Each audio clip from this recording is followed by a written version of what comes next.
नमस्कार, welcome to my channel create simple and easy. घर स्वच्छ करण्यासाठी मार्केटमध्ये असंख्य प्रोडक्ट उपलब्ध आहेत. त्यापैकीच एक म्हणजे मायक्रोफायबर क्लोथ्स.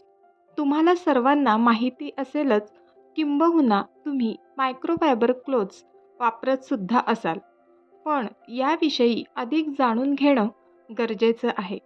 यामुळे मायक्रोफायबर क्लोथचा क्लिनिंगसाठी उपयोग करताना त्याचे फायदे आणि तोटे तसेच अजून बरंच काही तुमच्याशी शेअर करणार आहे. तर व्हिडिओ स्किप न करता शेवटपर्यंत नक्की पहा.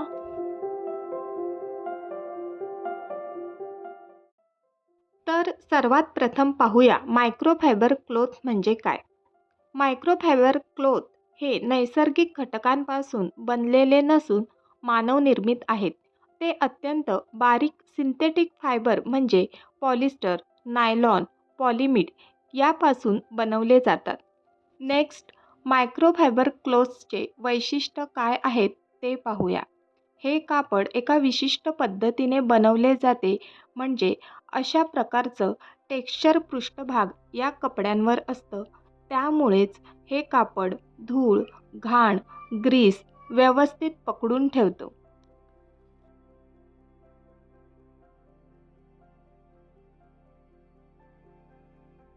हे कापड खूप मऊ असल्यामुळे याचा उपयोग इलेक्ट्रॉनिक वस्तू जसं की टीव्ही, मिक्सर, फ्रीज, ओव्हन तसेच स्विचबोर्ड्स, आरसे, काचा यासाठी त्याचा उपयोग होतो.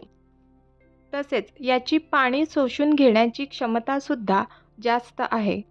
नंबर 3, मायक्रोफायबर क्लोथ्सचा उपयोग करताना कोणती काळजी घ्यावी?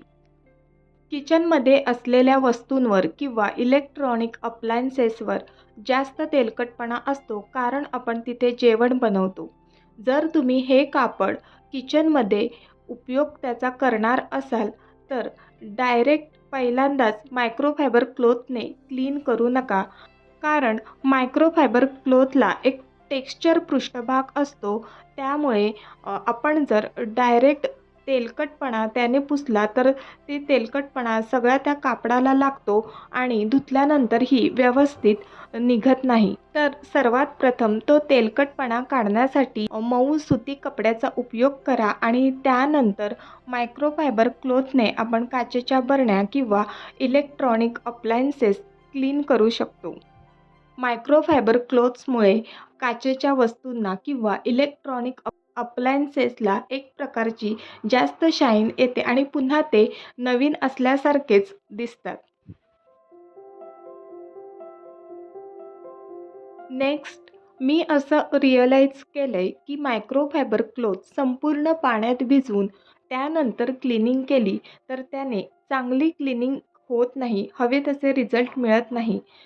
तर चांगली क्लिनिंग होण्यासाठी पाण्याचा किंवा ग्लास क्लीनरचा या कपड्यावर थोडासा स्प्रे करा आणि त्यानंतर एखाद्या भागाची क्लिनिंग करा आणि तुम्ही पाहाल का इतकी छान क्लिनिंग झालेली असते आणि तो भाग खूप छान असा चमकायला लागलेला असतो. तर ही ट्रिक तुम्ही नक्की ट्राय करा. मायक्रोफायबर क्लोथने काय काय क्लीन करू शकतो? तर मायक्रोफायबर क्लोथ्स हे सॉफ्ट असल्यामुळे आपण त्याने सर्व प्रकारचे फर्निचर क्लीन करू शकतो. थोडासा पाण्याचा स्प्रे करून एक वाइप केलं तर फर्निचर स्पार्कलिंग क्लीन दिसतं.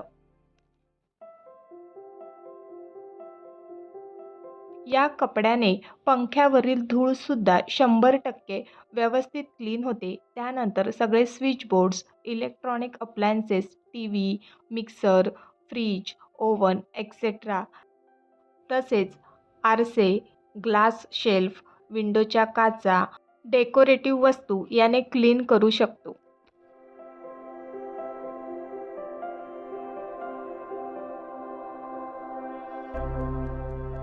मायक्रोफायबर क्लोथ्सने सर्व भागाची क्लिनिंग केल्यानंतर हे कापड खूप खराब झालेलं असतं, तर त्याची क्लिनिंग कशी करायची ते पाहूया.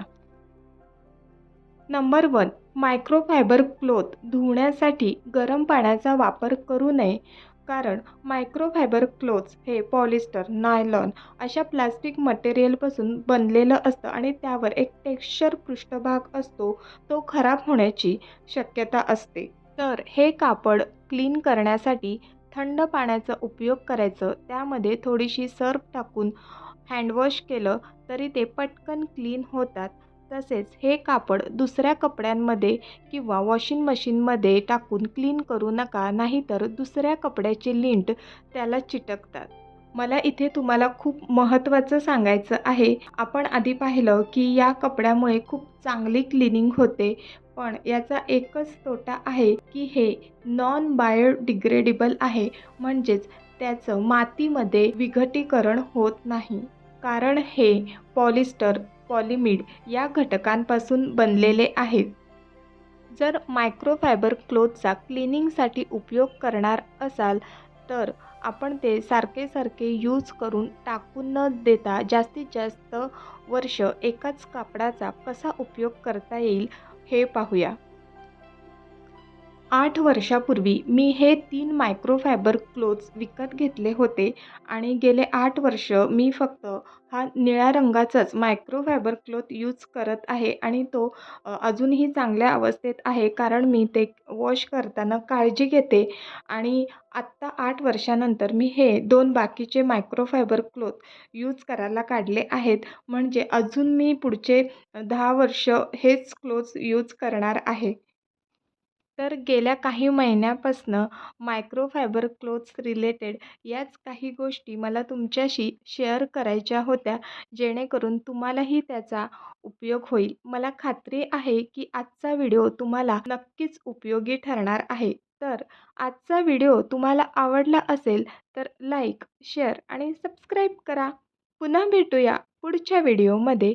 तोपर्यंत बाय बाय.